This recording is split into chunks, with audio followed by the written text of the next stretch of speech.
안녕하세요. 전국에서 교육행정직을 준비하고 계시는 수험생 여러분, 여러분들의 교육학개론을 책임지고 있는 지아쌤입니다.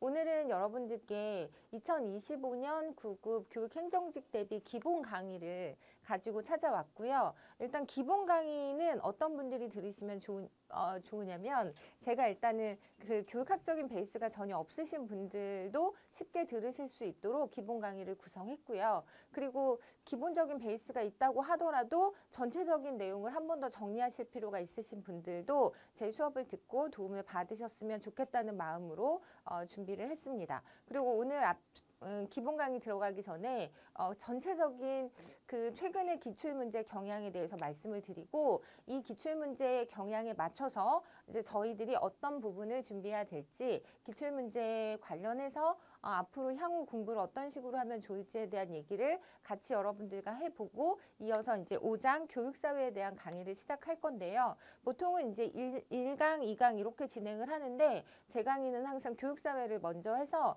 그 내용 자체가 뭐 그렇게 어렵지 않기 때문에 여러분들이 최대한 교육사회 내용을 통해서 기본적인 교육학적 베이스를 좀 만들어 놓고, 그리고 교육에 대한 이해, 교육사 철학 이렇게 좀 어려운 내용으로 들어가는 게 조금 더 효율적이라고 저는 생각을 해서 작년부터 이렇게 강의를 진행하고 있거든요. 그래서 일단 처음에 OT 말씀드리고, 이어서 5강, 우리 교재 5강에 나와 있는 교육사회에 대한 내용을 말씀드리도록 하겠습니다.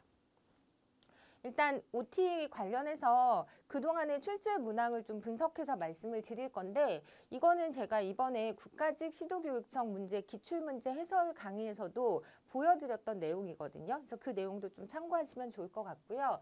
일단 표 1을 보시면 이거는 2024년 시도교육청 교육학개론 출제 문항 분석해서 이제 보여드린 내용인데, 여기서 진하게 되어 있는 부분이 기출문제에 나오지 않았던 문제라고 보시면 돼요. 그리고 여기 요 세 문제, 그러니까 요것도 약간 색깔의 차이가 있긴 한데, 지금 여기 보시면 평생교육 참여의 장애 요인이라든가 교육과정 사회학에서 애니언을 물어보는 문제, 요 두 문제랑 자유학기 수업 운영 방법은 정말 단 한 번도 나온 적이 없다, 이렇게 보시면 되는 문제고요. 나머지 이렇게 좀 갈색으로 저는 표현을 한다고 했는데, 나머지 부분은 기출문제에서도 다뤘던 내용이긴 하지만 아주 예전에 다뤘던 내용이거나, 아니면 그 제시되는 내용 자체는 기출문제로 나온 적이 있지만 문제의 형태는 여러분들이 본 적이 없는 그런 좀 새로운 형태로 제시되는 경우에 제가 이렇게 표현을 해서 보여드렸는데, 한눈에 보기에도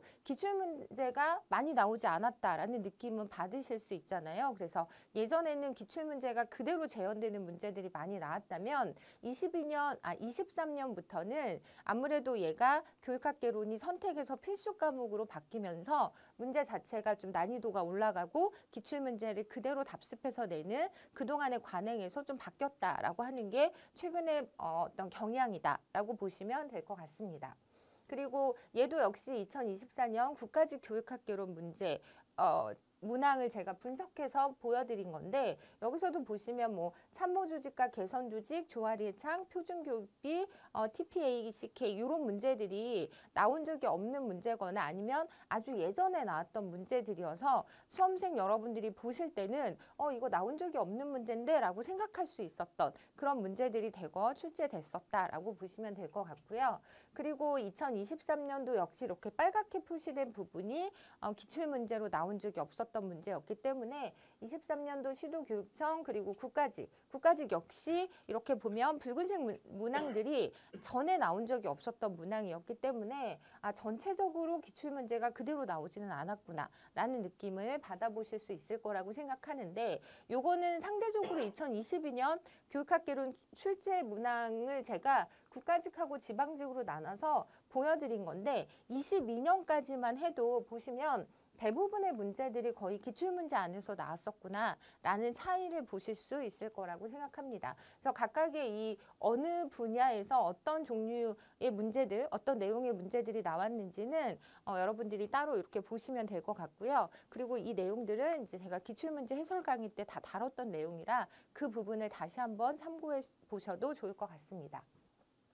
이 내용을 가지고 이제 제가 최근 기출문제 경향이 어땠고 향후 여러분들의 학습 전략은 어땠으면 좋은지에 대해서 말씀을 드릴 건데, 일단 저는 첫 번째, 여러분 우리가 살펴본 대로 기출문제를 그대로 내는 비율이 되게 감소했다라는 어떤 경향을 우리가 찾아볼 수 있잖아요. 그래서 여기서 이제 우리가 취해야 되는 전략이라고 한다면, 기출문제를 단순 암기하던 그동안의 어떤 방법들을 좀 지양하고 기출문제를 좀 깊이 이해하려고 하는 노력들이 필요하다라는 말씀을 드리고 싶고요. 그리고 두 번째는 이번 시도교육청 제가 기출문제 분석해 드리면서도 말씀을 드렸던 내용인데, 교육학개론 난이도가 높아졌는데 그 이유는 기출문제의 그러니까 기출문제가 그대로 재현되는 그 비율이 줄어든 것도 있고, 두 번째로는 우리 시험이 원래 교육학 개론이었잖아요. 그래서 보통 교육학 개론 수준에서의 문제들이 대거 출제가 돼서 여러분들이 그렇게 어렵지 않게 접근할 수 있었다면, 최근에는 이 안에서 교육학 수준의 문제들이 나오고 있다는 거죠. 그래서 뭐 뒤에 나중에 설명을 또 드리기도 하겠지만, 우리가 이제 크로스의 평생교육 장애 요인이라고 할 때는 교육학 개론 수준에서는 나오지 않는 내용이긴 하지만, 반면에 또 평생교육학 개론으로 들어갔을 때는 되게 중요한 내용으로 비중 있게 다루고 있는 내용이거든요.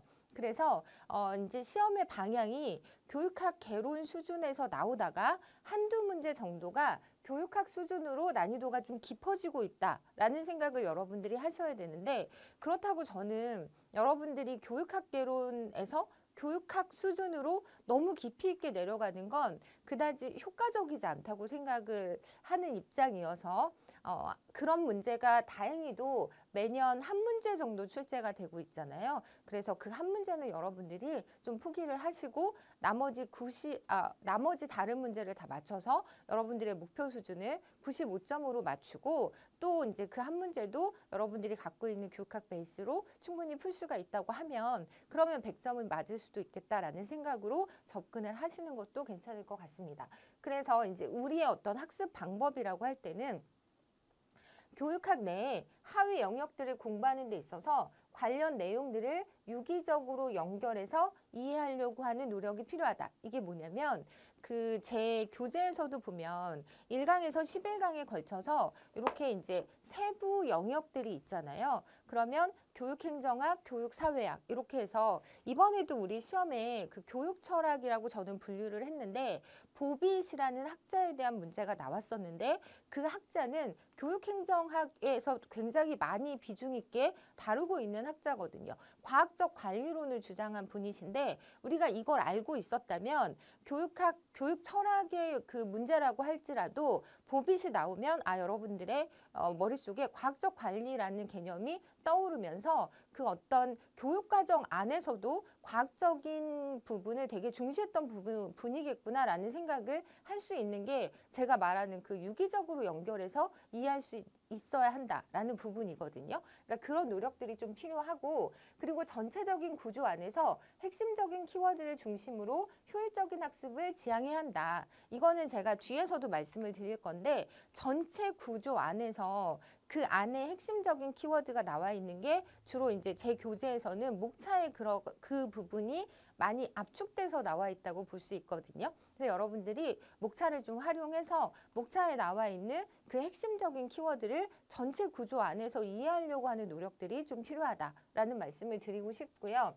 그리고 둘째는 다양한 영역에서 새로운 문제들이 출제되고 있으므로 단순한 암기보다는 이해가 선행된 상태에서 교육학적인 베이스를 갖추는 것이 중요하다. 제가 자꾸 교육학적인 베이스라는 말씀을 드리는데, 이거는 여기 보시면 예를 들어 우리가 인지적 과정, 인지주의 학습이론, 인지적 상담이론, 사회인지 학습이론에 공통적으로 들어있는 개념이 인지라는 개념이잖아요. 그러면 여러분들이 전체 교육학 안에서 이 인지라는 개념이 어떤 의미를 갖고 있는지를 갖고 가셔야 그걸 제가 이제 교육학적인 베이스를 갖고 있다라고 표현하는 부분이거든요. 그랬을 때는 인지적 과정이 나오던 인지주의 학습 이론이 나오던 또는 상담 이론에서 인지적 상담 이론이라는 말이 나왔을 때 여러분들이 당황하지 않고 여러분이 갖고 있는 인지, 그러니까 우리가 인지라고 하면 지식이나 이해나 안목의 개념이라고 생각을 하잖아요. 이렇게 생각할 수 있는 게 제가 얘기하는 교육학적인 베이스를 갖고 있다. 전체적인 개념을 그 안에서 이해를 하고 있다라고 얘기하는 부분이거든요. 이런 것들이 선행이 되면 여러분들이 새로운 문제가 나올 때 얼마든지 추론을 통해서 풀 수 있기 때문에 이런 부분이 갈수록 되게 중요해지고 있다라는 말씀을 드리고 싶고요. 조금 더 구체적으로 이 내용들을 문제를 가지고 살펴보도록 하겠습니다. 제가 처음에 기출문제가 그대로 나오는 비율이 감소되고 있다. 그렇기 때문에 여러분들이 그동안 기출문제를 단순하게 이렇게 암기했던 그 관행을 좀 바꿔야 된다라는 말씀을 드렸잖아요. 그것과 관련된 문제가 우리 21년도에 뱅크스의 다문화 교육이란 그 문제가 나왔었거든요. 그러면 많은 분들이 21년도에 그 문제를 보고 이 문제를 풀었을 거라는 거죠. 왜냐하면 최근에 나왔던 문제이기 때문에. 그런데 이제 올해 문제는 어떤 식으로 나왔냐면 뱅크스의 다문화 교육을 위한 교육과정 접근법에 해당하지 않는 것은 이라고 해서 이렇게 나와버리면 일단 여러분들은 되게 당황할 수 있다는 거죠. 이렇게 물어보지 않았던 문제가 이렇게 출제가 되고 또 그리고 우리가 뱅크스를 깊이 있게 공부를 안 했기 때문에 기호적 접근, 변형적 접근 이렇게 나오면 꽤 이게 내용이 난해하고 생소하다고 느낄 수 있다는 거거든요. 그래서 만약에 여러분들이 이런 문제를 보셨을 때는 당황하지 마시고 이제 안에 보기들을 이제 자세히 살펴보시면 되는데 저는 이제 수업을 할 때 여러분들하고 이제 기본 강의할 때 이런 내용을 가지고 수업을 했었는데 다문화 사회에 대한 이론적 관점이라고 해서 제가 여러분들한테 크게 그 문화를 보는 관점이 단일 문화주의랑 다문화주의가 있다라고 그때 말씀을 드렸었고요. 이 다문화주의가 그 상대주의적 관점에서 문화다원주의라고 부르기도 하는 입장이다라고 말씀을 드려서 여기가 이제 상대주의라 문화의 다양성을 인정하는 입장이고 단일 문화주의는 동아주의 정책과 연결되는 개념이다라는 말씀을 드렸던 적이 있어요. 그리고 그러면서 이제 그때 제가 뱅크스 얘기를 하고 뱅크스가 모든 학생이 문화적, 민족적 다양성이 증대되는 오늘날의 세계를 살아가는 데 필요한 지식과 기술, 태도를 함양하도록 하는 총체적 교육개혁 운동으로 그 다문화 교육을 정의하고 있다라는 말씀도 드렸었거든요. 그럼 여기서 이제 우리가 예전에 나왔던 문제는 모든 학생을 대상으로 한다라는 부분이었는데 거기서 나아가서 모든 학생이 다양성이 증대되는 사회에서 이 다양성을 이제 학습할 수 있는 그런 교육이어야 된다라는 내용이 들어있는 거잖아요. 그래서 이 부분을 여러분들이 제대로 이해를 하셨다면 그 예전에 나왔던 문제들을 이제 볼 때 뱅크스가 제시한 다문화 교육의 목적이 아닌 것은 이라고 할 때 여기서 이제 요 문제만을 이해하는 게 아니라 요 내용 안에서 아 이게 문화 다원주의적 입장이고 문화 상대주의적 입장이구나 라는 생각을 하실 수 있었어야 된다는 거죠. 2021년도가 아니라 2014년도 국가직 문제였는데 뭐 국가직 문제들은 다 잘 보존이 되고 있어서 여러분들이 충분히 문제를 그러니까 그 시험을 보기 전에 많이 다루고 있는 문제들 중에 하나인 거잖아요. 그래서 이제 제가 드리고 싶은 말씀은 기출문제를 어떤 식으로 깊이 있게 이해를 해야 되는지를 좀 보여드리는 거고 그리고 21년도에는 이 문제가 나왔었어요. 이 문제를 보시면 문화실조론의 주장으로 옳지 않은 것은 이라고 해서 이게 답이 2번이었는데 문화적 상대주의의 관점과는 반대되는 입장이고요. 학생 간의 교육 격차가 문화적 결핍에서 온다라고 생각하는 거죠. 우리가 영양실조, 문화실조 이렇게 접근을 하자고 말씀을 드렸고 이 문제를 제대로 이해하고 계셨다면 문화실조로는 결핍됐다라는 입장이고 얘는 문화적 상대주의의 관점이 아니구나라는 것을 이해하고 계셨다면 앞에 문제를 여러분들이 뱅크스의 문제를 놓고 봤을 때 동화적인 접근이라는 부분이 있었잖아요. 그래서 그 부분을 여러분들이 골라낼 수 있었어야 된다. 라고 이제 저는 말씀을 드리고 싶은 거고, 그런 방식으로 여러분들이 기출문제를 좀 깊이 있게 보시려고 노력을 하셔야 되고, 그리고 기출문제를 가지고 제가 이제 전체 교육학개론 기본 강의에 그 기본 얼개를 잡거든요. 그래서 기존에 나왔던 내용들을 다루되 그 내용을 좀 깊이 있게 여러분들이 같이 저랑 이해할 수 있도록 노력을 하기 때문에 그 부분에 있어서는 제 강의에서 여러분들이 맞춰 오시면 될 것 같습니다.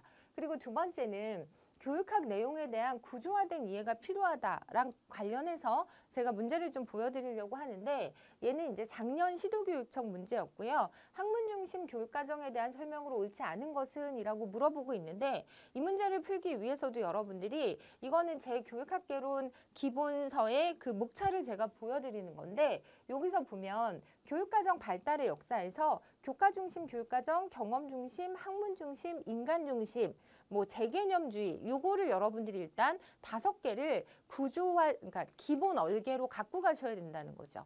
그게 머릿속에 있는 상황에서는 학문 중심 교육과정을 물어봤을 때 경험이라는 말이 나왔을 땐 경험 중심 교육과정이 따로 있었는데 라는 것만으로도 이 문제를 풀 수 있다라는 말씀을 드리고 싶은 거고요.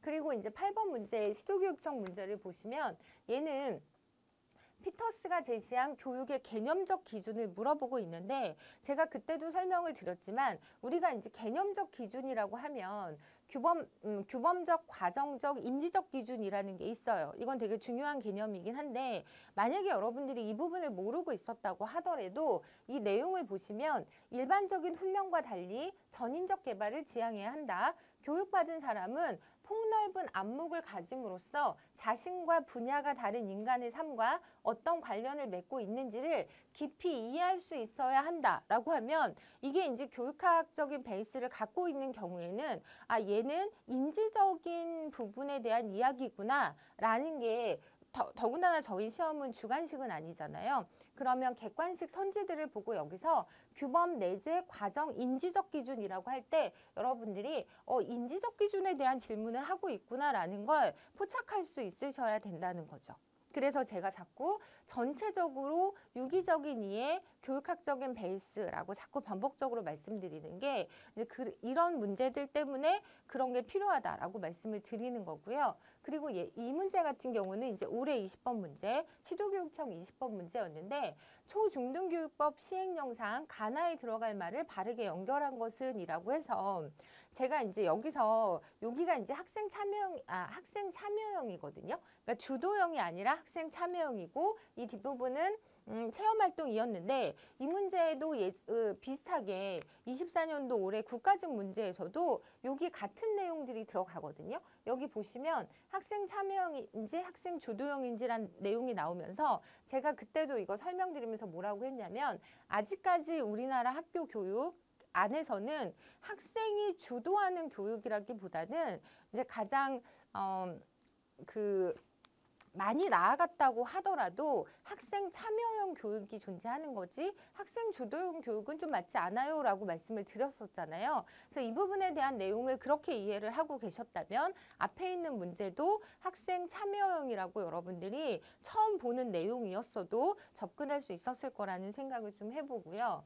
그리고 이제 다음번 전략은 뭐냐면, 우리가 이제 교육학 수준의 문제가 출제됐다라고 하는 게 대표적인 이제 18번, 올해 시도교육청에서 나왔던 18번 문제였잖아요. 뭐 크로스의 평생교육 참여의 장애 요인, 3가지 요인인데, 이거는 사실은 여러분들이 뭐 교육학적인 베이스를 갖고 있었거나 아니면 어떤 지식을 가지고도 이 사람이 이제 3가지 요인을 어떻게 분류했는지를 모르면 풀 수 없었던 문제이긴 했어요. 그래서 이런 문제는 저는 어떻게 말씀을 드리냐면, 한 문제 정도 이렇게 나왔다고 했을 땐 이건 좀 과감하게 포기하셔도 괜찮을 것 같다는 생각이 들어요. 왜냐하면 이게 평생교육학 개론에서는 되게 중요한 개념으로 다뤄지는 건 맞지만, 이런 문제들을 풀겠다고 여러분들이 교육학 개론이 아닌 각각의 그 하위 영역들의 개론서를 다 볼 수 있는 건 아니잖아요. 그래서 이렇게 나올 때는 우리가 갖고 있는 추론 능력으로 풀 수 있으면 정말 다행이지만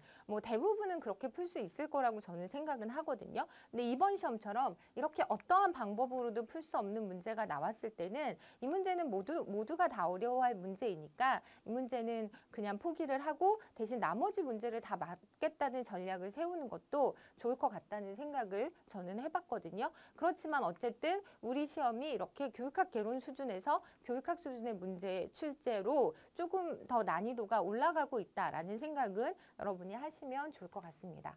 네, 그래서 답은 4번이었고요. 크로스가 분류한 세 가지 요인으로 기질적, 상황적, 기관적. 요거는 이제 제도적 요인이라고 이해하셔도 좋을 것 같아요. 이런 문제가 있었고, 네, 그래서 그때 제가 설명드릴 때 이렇게 예를 들어서 설명을 해드렸는데 이렇게 문제가 출제가 되면 이 내용은 앞으로도 계속 언제든지 나올 수 있는 내용이다라고 보시고 정리를 좀 해주셔야 되는데 요거 관련해서는 제가 저희 카페에도 별도의 그 학습 자료실에 또 정리해서 올려놓은 내용이 있거든요. 그거 참고하시면 될 것 같습니다. 네, 그리고 이 문제도 그 24년도 국가직 9급에서 나왔던 교육학 수준의 어떤 문제였다라고 보시면 되는데, 근데 얘는 조금 그때도 제가 말씀을 드렸지만 우리가 이제 유추할 수 있는, 추론할 수 있는 여지는 좀 있긴 했어요. 그러니까 내용 자체가 테크놀로지 지식 간의 상호작용을 이해하고 이를 바탕으로 수업 환경에 적합한 테크놀로지를 통합하는 지식을 의미한다라고 해서 여러분들이 요 약자가 이렇게 되는 거거든요. 그래서 이 부분을 가지고 추론을 해서 얘를 좀 뽑았으면 좋겠다라는 말씀을 드렸고, 그리고 우리가 이제 워낙 얘나 얘는 많이 했던 내용이잖아요. 그래서 그 두 개를 소거하고 3번, 4번 중에서 여러분들이 선택했었을 문제라고 그때도 설명을 드렸던 내용인데, 이런 식으로 나오는 문제들은 좀 과감하게 포기하시고 우리의 목표는 그 한 문제를 제외한 나머지 문제를 다 맞추는 접근으로 좀 더 효율적으로 여러분들의 시간을 적게 투자하고 최대한 결과를 낼 수 있는 그런 방식으로 저는 강의를 준비했고요. 여러분들도 그렇게 준비하시면 좋을 것 같습니다.